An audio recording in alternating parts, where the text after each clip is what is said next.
Hey guys, so I'm back talking about my vegetarianism slash veganism series here about God, the Bible. They want us to be vegetarian, and I will make the case later that today, back then vegetarianism is today's veganism. We will get to that later. This is going to be a little bit more of a vague video, just to almost kind of lay some foundational principles for further discussions, okay? So I want to just focus on the idea of nonviolence in general here for a while, okay? Because it gets very skewed and people sort of, I feel like they should think about Christianity, Jesus, as nonviolent, teachers and ideas and entities, but I feel like that has kind of gotten lost. And there's definitely a reason for that, and we're going to talk about that today. Okay, so the early church, and when I say early church, I mean a very, very, very early church was very, very peaceful. And Jesus himself, obviously, very, very peaceful. And I do believe, just putting this out there, and I'll get to it later, I do believe that Jesus was a vegetarian.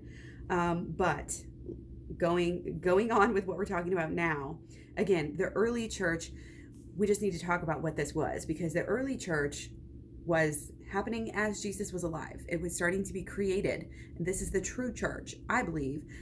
So what happened is, these people were Jesus's friends and family and followers. The people who became more of his family, because they were following him, these were Jews. Jesus was a Jew. This is undisputable fact. So these people were the closest to Jesus. And what happens is, after Jesus dies, over the years, then you have other people like Paul come along. And they, Paul would have been alive to meet with some of the other disciples, but Paul never met Jesus. Paul never heard Jesus speak. Okay?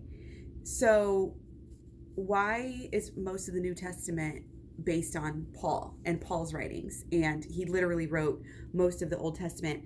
And so you have, the church over the next 100 years, after Jesus dies, the Romans that are in power are basically starting to take an interest, in this a little bit more. And what happened was, let me just go back a little bit from where I was going to go. The Romans, and when we have the beginning of the Roman Catholic Church, I believe we're looking at like hundreds into 200s and 300s BC. When you have the Council of Nicaea in 325 and Constantine, this was a time when there wasn't a good. It wasn't very stable. There wasn't, and if you're wanting some of these ideas written down, the lost religion of Jesus, Simple Living and Nonviolence in Early Christianity, is an amazing resource to get deeper into all the things that I'm talking about here. But so the church, early Christianity it wasn't stable, and that didn't happen until later.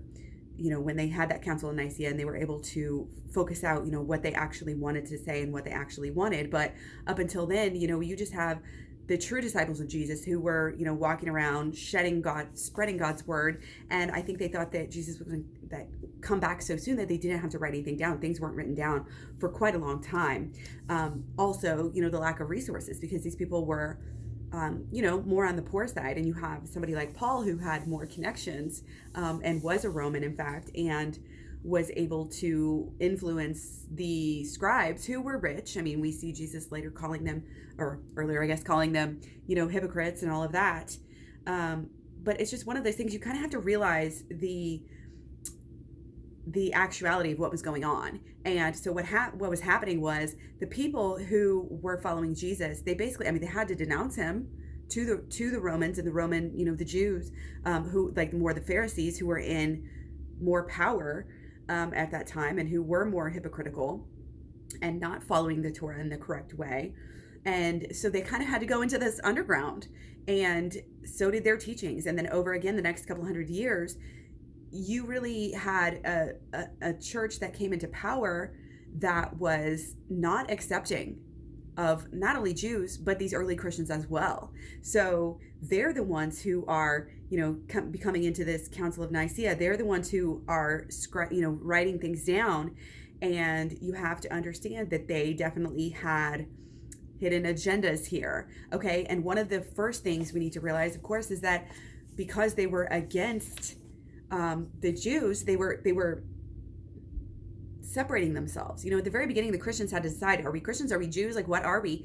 And so the Gentiles started to be like, no, like, we are not Jewish. We are going to do everything differently. So that's when, you have all these changes and, Sabbath days moved and all of these things is because of the Romans at that time wanted to make this new brand of Christianity, their church, totally different from Judaism, which is not what Jesus did, not what Jesus said, absolutely not part of the deal. So at this time, we had a guy named Marcion, okay, and he was a Gnostic. He had a lot of views that like God was a separate God than like the Jewish God was, and the creator was like a totally separate God than the God that is coming now, and other views. But he was obviously labeled a heretic by the church, and but that doesn't mean that he didn't influence it, because Marcion had the letters of Luke, he had the letters from Paul, and he was the first one to use the word gospel. Okay,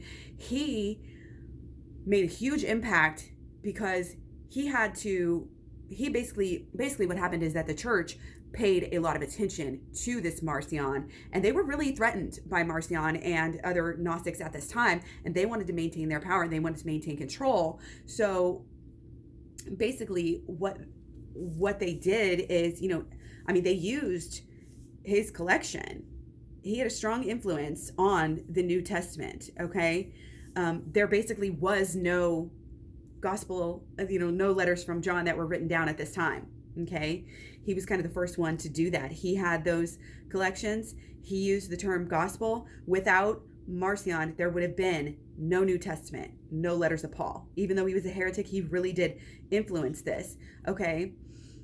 And that just shows, again, how diverse, that the different Christians were at that time, and this need for solidifying it and stabilizing it, okay? Paul's one of the ones who presented, Marcion was one of the ones who presented Paul as a hero. The Jewish Christians did not like Paul. They were against Paul. So this is just, again, kind of some of this background, okay? Very controversial at this time, and a lot of things were very much pushed down. And the animal side of it, the vegetarian side of it, is one of those things, okay? And you have the synoptic gospels, Matthew, Mark, and Luke, and they are very much different in the portrayal of Jesus than the letters of John, which were written by Paul, okay? So we have to understand, when you look at Jesus and what he was actually saying and what he was actually preaching about, he's talking about peace very much of the time. And this was obviously kind of suppressed. And one of the reasons why it was suppressed is because we have basically, again, going back to Constantine, he was wanting to expand, he was wanting to fight. And basically he used Christianity as a way. I'm going to get into that a little bit later. Right now, I want to get into the fact that the early teachings and the teachings of Jesus that Christians now disregard and make excuses for is what is real. And this idea that what is surrounding Jesus is the most real. And the further you get away from that, the later these books are written and added in the New Testament. That's why the New Testament has all these crazy different views, and you can really use the New Testament to say anything you want because it is so heavily edited. We know that all the books are edited and have been edited because it says it in the Bible. Those who edit these books and take away from these books are basically cursed. So we know that it happens. We have to watch out for that. And sticking to Jesus' word, that's why I just did the, which I don't agree with everything in the version, in the way that it was written, but what I just read, the Jefferson Bibles kind of simplifies it for us in a way, and you can really learn a lot from looking at it in that way and getting the bulk of the message rather than paying attention to a lot of these details, because some of the details, again, were changed, and you have to look for the repeating patterns that show up all over the place. Okay, so again, early Christians were very much pacifist. They would even give their lives and martyr themselves because they did not want to be violent in any way, shape, or form. Okay, we have quotes directly from the word of Jesus. Okay, Matthew chapter 5, verse 9. Blessed are the peacemakers, for they shall be called sons of God. We have Matthew 5, 38 through 39. You have heard that it was said, an eye for an eye, a tooth for a tooth, but I say to you, do not resist one who is evil. Okay, you have heard that it was said, this is Matthew 5, 43 through 44. You have heard that it was said, you shall love your neighbor and hate your enemy, but I say to you, love your enemies and pray for those who persecute you. Okay, there's obviously a big theme of peace in Jesus's words and teachings. Okay, so again, back to Constantine. He was the one who was really trying to help stabilize the Roman Empire. And in the year of, I'm just going to read this directly again from the book that I mentioned earlier. In the year 1312 CE, Constantine had a vision and told his soldiers to put a Christian symbol on their shields before the battle at Milvian Bridge. After his victory, Constantine unilaterally supported and subsidized the church, and many of his soldiers embraced the new religion. Okay, so after Constantine has his conversion and he's leading, he's leading these soldiers into victory, and they are obviously very happy about it. Of course, they're going to start converting to Christianity, okay? And they're going to put those two and two together. So it's Constantine and the Romans that kind of almost started this idea that, we don't need pacifism anymore. And that was a theme that would carry on, obviously, very, very far throughout history, okay? So the previous resistance to war was interpreted in retrospect as resistance not to war or to such bloodshed, but a resistance to fighting for paganism. Okay, so they said, oh, well, it's okay if you fight as long as you're not fighting for the pagans. As long as you're fighting for Christ, fighting for God, fighting for the Christian king. Okay, and so that is like the beginning of the end of this focus on pacifism and peace. Okay, so